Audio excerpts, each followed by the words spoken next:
Tucked away in Northern California lies Skywalker Ranch, and inside the ranch lies Skywalker Sound, the sound editing branch of Lucasfilm.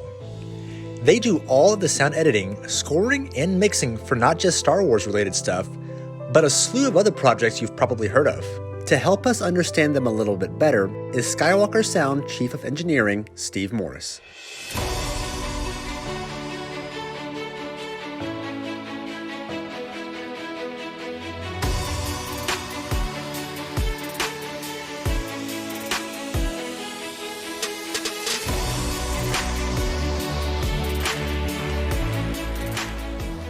The story of Skywalker Sound actually begins before Star Wars.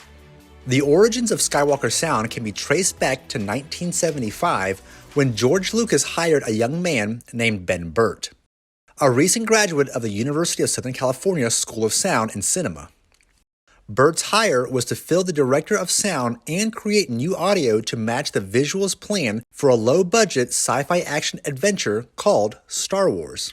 Originally called Sprocket Systems, employees of the small company shared space with Industrial Light and Magic in San Rafael before moving up to the newly constructed Skywalker Ranch in 1987. Continuing on the legacy left behind by George Lucas, Skywalker Sound continues to specialize in sound design, mixing, and audio post-production across a variety of mediums in movies you might recognize such as Top Gun Maverick, Doctor Strange in the Multiverse of Madness, Ad Astra, Toy Story 4, and Knives Out.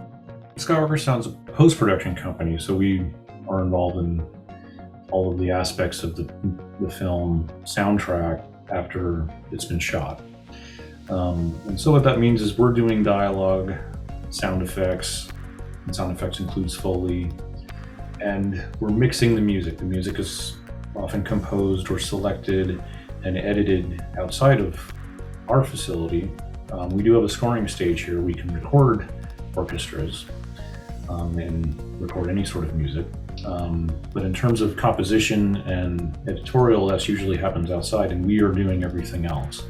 So sound design meaning deciding how the signature sound of a particular robot or droid might be, or and pretty much every sound layer that goes on in the sound effects side of things, including deciding what should be recorded as Foley, and editing all of that together to ultimately be mixed to be that sound effects side of the soundtrack.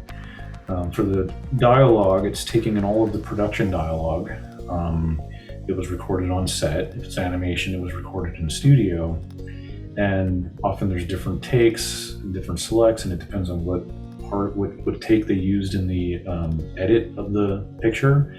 And we're constantly getting new edits from the picture department. As the getting new cuts, we have to keep updating our work to that new cut. That often has a lot of work in the dialogue side in terms of what scene and take is being used.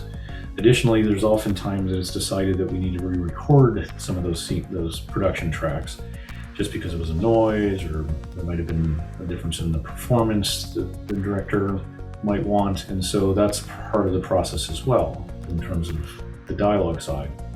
And once all of that editorial has been finished, with Foley being recorded, dialogue being edited and processed, sometimes pre-processed, sound effects, sound design, we'll go out and record in the field new sounds for something. If it's a car, it's a specific vintage, we will do that. We've even had planes come here and fly over to the ranch just to record them specifically of that type of plane. So we're also try to be very true to the visual that you're seeing, to what the sound would be for it. And then that goes through the mixing process, and that's where we go on to one of our mixing stages that we have here, which resembles a theater. We have them in different sizes based on the different kinds of content. And we have people who are mixing all of those sound effects tracks, all of those Foley tracks, all of the dialogue, ADR, and the music tracks that represent that film, and ultimately create the final soundtrack in all the different formats, ranging from Atmos to 5.1 to stereo, and others like IMAX and DTSX. How does Skywalker Sound keep track of all the sounds they've made over the years? I would say for some of these things where you have this kind of cinematic universe like Star Wars that's been around for decades, it's a little bit different in the sense that there's sound design and things that you've created, particularly for droids and signature sounds for a lot of things that you also have to be incredibly accurate on. You have to, because the fans know if you don't use the right sound, and so it's different from that perspective. When you create a sound for a new character and a new part of Star Wars universe, that now has become associated with that character, and you have to kind of maintain that knowledge of how to continue that on as more and more content's created. So I would say it's a little different from that perspective. And even the soundscape of Star Wars is kind of specific, that you have to kind of keep maintained as you continue to make content so that it falls within the same feeling, I think, the sort of Star Wars feeling of what it sounds like.